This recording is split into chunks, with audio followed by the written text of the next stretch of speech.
मीठ मिरची ती समजू नका, त्यातील सामर्थ्य ज्या दिवशी तुम्हाला कळेल तेव्हा ते मत विकत घेऊन पाहणारी ती कंगाल कोणीच नसेल।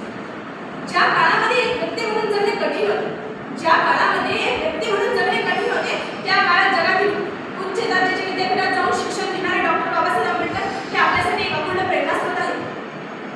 समकालीन स्थितीमध्ये त्याच्या प्रखर विचारांची नितांत गरज लागते। परिस्थितीशी लढा देत संघर्ष करीत त्यांनी आपले एक वेगळे अस्तित्व निर्माण केले। भीमा नावाच्या बालकाचा डॉक्टर भारतरत्न आंबेडकर पर्यंत प्रवास आपल्याला असंख्य कामे शिकवून जातो। डॉक्टर बाबासाहेब आंबेडकरांचा जन्म 14 एप्रिल 1891 रोजी महू या गावी झाला। लहानपणापासूनच त्यांना लेखनाची सवय होती।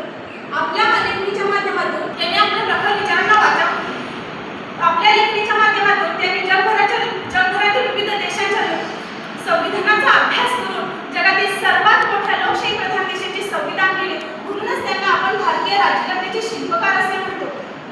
मूकनायक, समता, जनता, प्रबुद्ध भारत आदी वर्तमानपत्राच्या माध्यमातून त्यांनी आपले परखड विचार जनतेसमोर मांडले।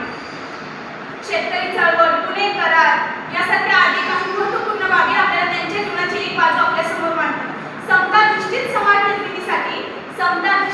निर्मितीसाठी बाबासाहेबांनी मोठे आयुष्यभर प्रयत्न केले। डॉक्टर बाबासाहेब आंबेडकर हे लहानपणापासून अत्यंत तल्लख बुद्धीचे। त्यांनी एकदा आयुष्यात वाचलेले पुस्तक ते कधीच विसरले नाही। एवढी बुद्धिमत्ता त्यांच्यात ती काय अशी झाली नाही, तर ते म्हणतात ती मी गमावली। कशी? तर ती माझ्या परिस्थितीतून। कारण डॉक्टर बाबासाहेब आंबेडकरांच्या आईवडिलांची परिस्थिती इतकी हलाखीची होती की ते एखादे पुस्तक देखील विकत घेऊ शकत नव्हते।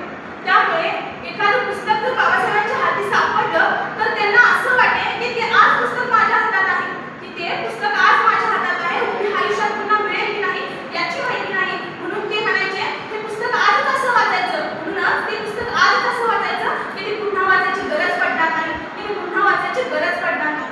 या देशात कोणी कुणाचा रिमोट कंट्रोल होऊ शकत नाही। या देशात कोणी कुणाचा रिमोट कंट्रोल होऊ शकत नाही। बायको नवऱ्याच्या धाकात राहू शकत नाही। या देशात एकच रिमोट कंट्रोल महान आहे। या देशात एकच रिमोट कंट्रोल महान आहे, तो म्हणजे हिंदू मुस्लिम शीख ईसाई यांना मिळालेलं वरदान आहे। यांना मिळालेलं वरदान आहे ते आपल्या भारताचं संविधान आहे। ते आपल्या भारताचं संविधान आहे ज्यांच्यामुळे लाखो घरांचा उद्धार झाला, दीनदुबळ्या जगण्याचा अधिकार मिळाला, दीनदुबळ्यांना जगण्याचा अधिकार मिळाला।